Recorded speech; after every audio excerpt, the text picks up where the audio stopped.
तो hello hello hello, स्वागत है आप लोगों का एक बार फिर से इस एमसीक्यू सीरीज की श्रृंखला में, जिसमें हम लोग आरआरबी, लोको पायलट, टेक्नीशियन और जेई तथा एनटीपीसी के लिए हम लोग तैयार कर रहे हैं ये एमसीक्यू श्रृंखला। ठीक है, तो एक बार फिर से आप लोगों का स्वागत है। तो चलिए क्वेश्चन हम लोग आज हमारा सब्जेक्ट जो रहेगा वो केमिस्ट्री रहेगा। ठीक है, हम लोगों ने फिजिक्स का पहला चैप्टर जो कि यूनिट एंड मेजरमेंट से संबंधित था उसको देख लिया है।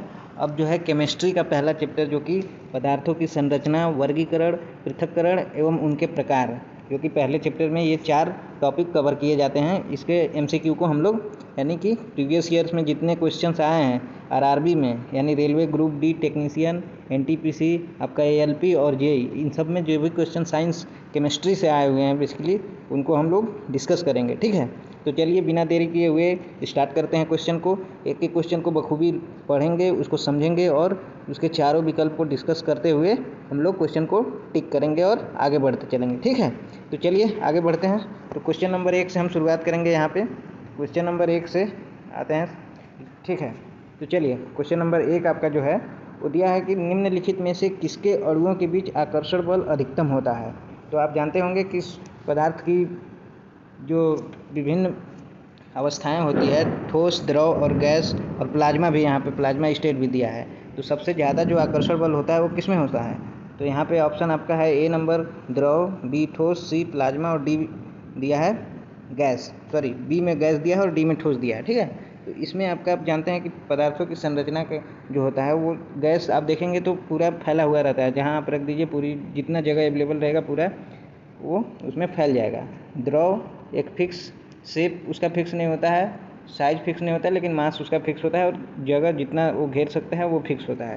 प्लाज्मा ये पदार्थ की चौथी अवस्था होती है जिसमें गैस को आयनाइज फॉर्म में किया जाता है। ठीक ना, आयनाइज गैस को प्लाज्मा स्टेट बोला जाता है। ठीक, तो यहाँ पे जो सबसे आकर्षण बल ज़्यादा, यानी सबसे ज़्यादा बॉन्ड मजबूत किस में होगा?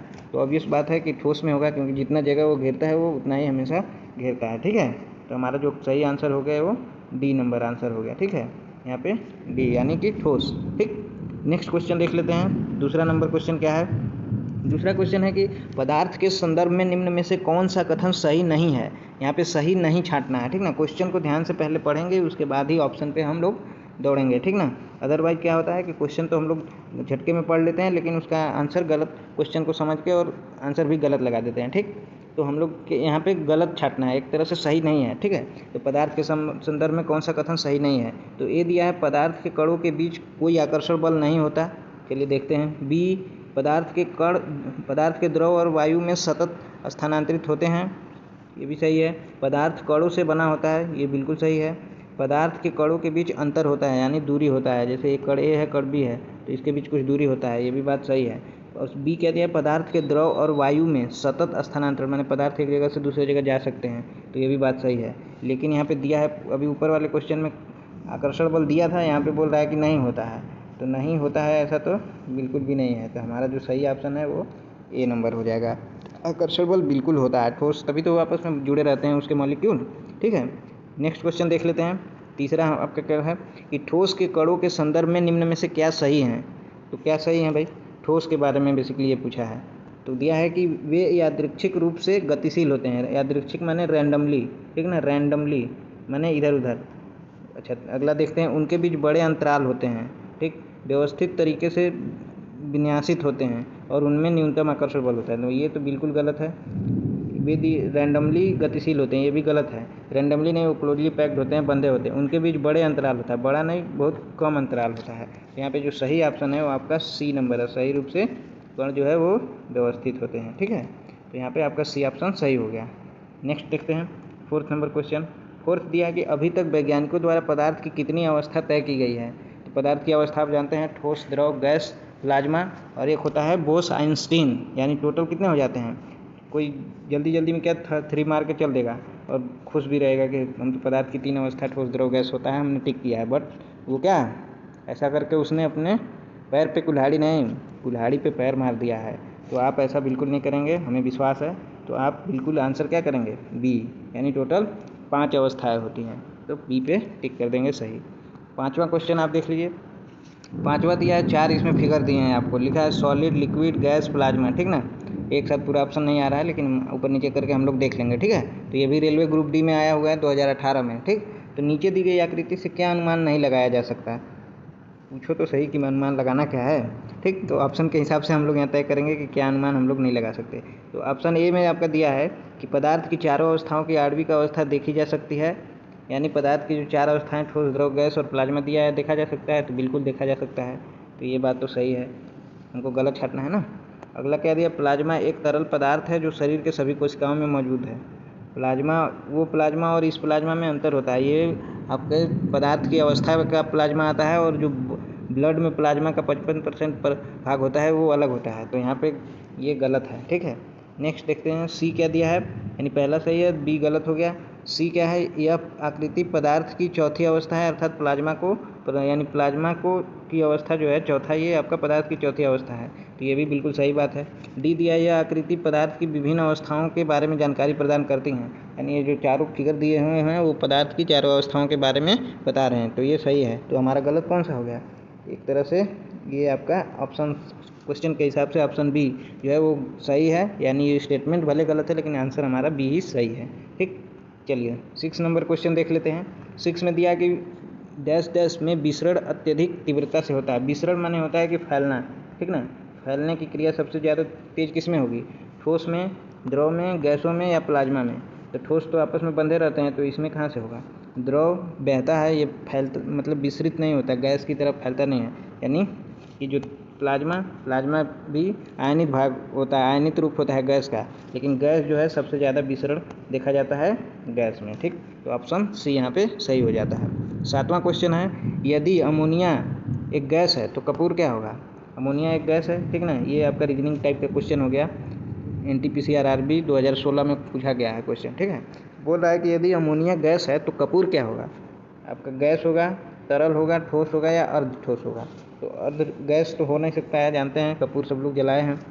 तरल है नहीं क्योंकि वो सॉलिड होता है, तो सॉलिड होता है यानी ठोस होता है, ठीक ना। अर्ध ठोस में क्या आ सकता है, अर्ध ठोस में आपका ग्रीस आता है। ग्रीस जानते हैं ना, ग्रीस जो कि लुब्रिकेंट के रूप में बीयरिंग्स वगैरह में यूज किया जाता है ग्रीस। तो वो आधा सॉलिड और आधा तरल होता है, यानी बह भी सकता है हल्का फुल्का, और जैसे आपका वैसलीन हो गया, क्रीम हो गया, ये सब अर्ध ठोस में आते हैं, ठीक। अगला क्वेश्चन देखते हैं, 8 नंबर क्या बोल रहा है कि 8वां क्वेश्चन है कि निम्नलिखित में से कौन सा कथन गलत है। तो गलत कथन को यहाँ पे छांटना है, ठीक ना। तो गलत कथन कौन सा है, पदार्थ के कण स्थिर अवस्था में रहते हैं, ठीक है। अच्छा, पदार्थ के कण बहुत छोटे होते हैं, ठीक है। पदार्थ के कण एक दूसरे को आकर्षित करते हैं, ठीक है। पदार्थ के कणों के बीच रिक्त स्थान होता है, सही है। तो इसमें गलत कौन सा होगा, देखिए जब पदार्थ के कण आपस में यहाँ से जुड़े रहते हैं ना, तो इनके बीच रिक्त स्थान होता है, ठीक ना, जिसको कि रिक्तिका या वाइड्स बोलते हैं। ये जो आपको दिख रहा होगा ये आपका रिक्तिका है, ये सब। तो ये डी बिल्कुल सही है, मतलब डी तो सही होगा। पदार्थ के कण एक दूसरे को आकर्षित भी करते हैं, पदार्थ के कण बहुत छोटे होते हैं, एंगस्ट्रॉम में मापते हैं, सही है। लेकिन दिया है कि स्थिर अवस्था में रहते हैं, ये गलत बात है। पदार्थ के कण मूव भी करते हैं, जैसे पदार्थ में गैस भी आता है, द्रव भी आता है, तो वो कण अगर मूव नहीं करेंगे तो बहेंगे कैसे, है ना, विसरण कैसे होंगे। तो ये आपका लॉजिकली ए नंबर ऑप्शन सही हो जाता है यहाँ पे, ठीक है। नेक्स्ट चलिए 9th नंबर क्वेश्चन देख लेते हैं। 9th यहाँ पे आ जाता है आपका। 9th नंबर क्वेश्चन क्या है, एक शुद्ध पदार्थ है, इसमें से शुद्ध कौन सा है, चीनी का घोल, मीथेन या दूध या वायु। तो देखते ही आपको क्या लगेगा कि दूध तो सबसे शुद्ध इसमें लग रहा है, क्योंकि हम लोग पीते हैं बिना छाने होने ऐसे ही, ठीक ना, बगैर छान के ही हम लोग पी लेते हैं, तो शुद्ध होना चाहिए। लेकिन यहाँ पे साइंस में शुद्ध और अशुद्ध का वो जो संकेत होता है वो इस तरह से होता है, चीनी का घोल, मीथेन, वायु, और वायु बिल्कुल शुद्ध नहीं होता है। जो हम लोग सांस लेते हैं ना, ये शुद्ध नहीं होता है, इसमें वायु में ऑक्सीजन, नाइट्रोजन ये सब मिले होते हैं, तो वायु अशुद्ध होता है। दूध भी बिल्कुल शुद्ध नहीं होता है। चीनी का घोल जो शरबत बनाते हैं वो भी शुद्ध नहीं, तो शुद्ध यहाँ पे बिल्कुल जो है वो मीथेन है, ठीक ना। अब कैसे है, अब एक ट्रिक आपको बता रहे हैं शुद्ध और अशुद्ध छानने का, उसको याद रखे रहिएगा। जितने भी ऐसे यौगिक कंपाउंड हैं, ठीक ना, जितने भी कंपाउंड हैं, ठीक ना, कंपाउंड यानी यौगिक, ठीक, जितने भी ऐसे कंपाउंड हैं जिनका कोई ना कोई रासायनिक सूत्र होता है, ठीक ना, जैसे मीथेन हो गया, अमोनिया हो गया, ये सब जितने हैं ये सब शुद्ध कहे जाते हैं, ठीक ना, क्योंकि इसके एक निश्चित अनुपात में इसमें मिले होते हैं क्या, परमाणु। जैसे NH3 है अमोनिया, तो इसमें 1 भाग अमोनिया और 3 भाग हाइड्रोजन, एक संबंधित 3 के अनुपात में है, ठीक ना। तो ये शुद्ध अवस्था में आते हैं। तो यहाँ पे बोला है शुद्ध पदार्थ कौन है, तो बिल्कुल मीथेन यहाँ पे सही ऑप्शन हो जाएगा आपका। ठीक है, चलिए बाकी ये सब अशुद्ध हैं, जान लीजिए सब गलत हैं, ये सब बिल्कुल शुद्ध नहीं है। तो यानी आज से जान लीजिएगा कि दूध भी आप जो पीते हैं वो शुद्ध नहीं है। ठीक है, नेक्स्ट क्वेश्चन देख लेते हैं। 10वां नंबर क्वेश्चन क्या है, बड़ा लंबा चौड़ा लग रहा है। निम्नलिखित में से कौन सा कथन सत्य है। तो यहाँ पे ए ऑप्शन दिया है कि दृढ़ता, यानी दृढ़ता एक प्रॉपर्टी है किसी पदार्थ की। तो पदार्थ के प्रकार के अनुसार कणों के स्थान के आधार पर आकार बदलता है। ठीक ना, उदाहरण के लिए ठोस पदार्थों का निश्चित आकार होता है, जबकि तरल पदार्थ उनके पात्र का आकार प्राप्त करते हैं। और देखा जाए तो गैसों का कोई आकार नहीं होता है। ठीक, दृढ़ता जो है दृढ़ता को ये डिफाइन करता है। तो ठोस पदार्थ जो है वो तो सिर्फ दृढ़ता को डिफाइन करता है, लेकिन बाकी ये गैस और तरल जो हैं वे दृढ़ता को डिफाइन माने नहीं करते। तो ये स्टेटमेंट आपका गलत है, पूरी तरह से सही नहीं है। ठीक ना, बी दिया है कि संपीड्यता, मैंने कंप्रेसिबिलिटी बोलते हैं इसको, कंप्रेस होने की प्रोबेबिलिटी। ठीक ना, तो यह पदार्थ का वह गुण है जिसके कारण उच्च दाब पर उनका आयतन कम हो जाता है। गैसों में यह गुण पाया जाता है। तो बिल्कुल गैसों में ये गुण पाया जाता है कि अगर प्रेशर ज़्यादा लगेगा तो वे कंप्रेस हो जाते हैं, दब जाते हैं। ठीक ना, जैसे गुब्बारे में हवा भर के आप प्रेस करिएगा, कंप्रेस करिएगा तो वो दबता है। ठीक ना, तो यहाँ पे ऑप्शन केवल बी सही हो जाता है। ठीक, कोई दिक्कत नहीं है, किसी को कोई कन्फ्यूजन नहीं।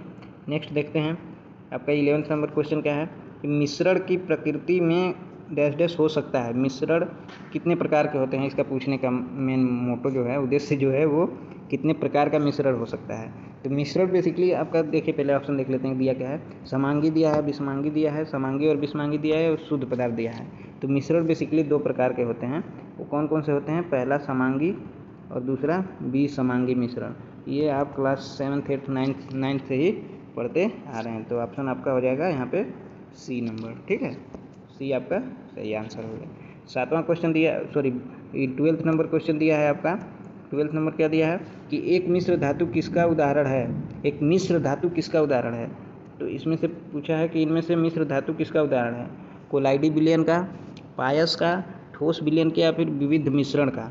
तो जो मिश्र धातु होते हैं ना, मिश्र धातु जैसे कि आप कापर और जिंक मिला देते हैं तो क्या बन जाता है, कापर और जिंक मिलाते हैं तो ब्रास बन जाता है, कापर टीन मिलाते हैं ब्रॉन्ज बन जाता है। तो ये सब क्या है, मिश्र धातु हैं। ठीक ना, तो यहाँ पे कौन एक उदाहरण है, यानी मिश्र धातु किसका उदाहरण है, कोलाइडी विलयन का।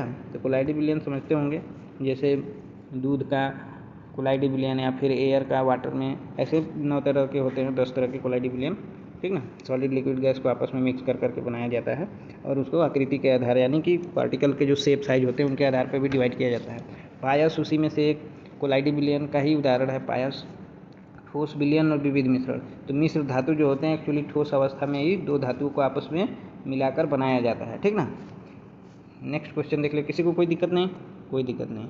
नेक्स्ट है जो कि RRB JEE 2014 में आया हुआ है।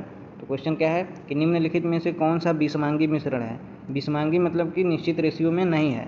तो निश्चित रेशियो में क्या नहीं है, तो पीतल में आपका, पीतल को ऐसे रखे पीताजी, यानी पीतल जो बनेगा वो तांबा और जिंक के साथ बनेगा, कापर प्लस जिंक के साथ क्या बनेगा, पीतल बनेगा। ठीक ना, ऐसे याद रखिएगा। तो पीतल, तो इसमें कापर और जिंक का 70-30 का रेशियो रहता है, तो ये बिल्कुल समांगी मिश्रण है। पानी में चीनी का घोल, दूध और वायु, तो वायु में भी आपको परसेंटेज पता रहता है, ऑक्सीजन कितना है, नाइट्रोजन कितना है आपका। ठीक ना, 78% है, ऑक्सीजन 21% है, O2, बाकी कार्बन डाइऑक्साइड 0.01% है, बाकी आर्गन आपका 0.3% हो जाता है। ठीक ना, तो इस तरह से इन सब का भी पता रहता है। तो हमें दूध में बिल्कुल भी पता नहीं रहता कि कितना पानी है कितना दूध है। तो ये आपका दूध आपका हो जाएगा विषमांगी मिश्रण। ठीक है, अब चलिए, अब सोच रहे होंगे बी क्यों नहीं लिए, तो पानी में चीनी का घोल, कभी कभी आप देखते हैं कि 1 गिलास पानी में आप 2 चम्मच चीनी डाल के बनाते हैं वो, तो इसमें भी आपको पता रहता है। तो ये भी एक समांगी मिश्रण है। ठीक ना, तो पूछा क्या था, विषमांगी, तो दूध का ऑप्शन हम लोग ले लेंगे। अब 14 नंबर क्वेश्चन में क्या है, निम्नलिखित में से विषम की पहचान करिए। तो इनमें से कोई एक होगा अलग, जो जिसको को हमको छांटना है। ठीक ना, विषम की पहचान करना है। तो वायु दिया है, दूध दिया है और जल दिया है, मिश्र धातु दिया है। तो यहाँ पे दिमाग लगाएंगे तो आपको क्या मिलता है कि वायु जो है वो मिश्रण है, दूध भी मिश्रण है। ठीक ना, यानी अशुद्ध है, जल शुद्ध है। ठीक, और मिश्र धातु, यानी ये मिश्र धातु तो मिश्रण है ही। तो यहाँ पे जल जो है एक तरह से यौगिक है। ठीक ना, क्योंकि H2O से मिलके बना है, ठीक ना। तो यहाँ पे जल जो है वो डिफरेंट है इन तीनों से, ठीक। नेक्स्ट क्वेश्चन देख लेते हैं 15 नंबर क्या है, सामान्य पदार्थों के भौतिक अवस्था में शामिल डैश डैश पदार्थ, सामान्य पदार्थों के भौतिक अवस्था में शामिल नहीं डैश डैश पदार्थ है। तो कौन सा पदार्थ सामान्य अवस्था में भौतिक अवस्था में शामिल नहीं है? तो ठोस, द्रव और गैस जो होता है वो भौतिक अवस्था में होता है, बाकी कोलाइडी विलयन आपका नहीं होता है। तो ये ऑप्शन हो जाएगा ए नंबर, ठीक है। नेक्स्ट देख लेते हैं 16 नंबर क्वेश्चन, हवा एक है।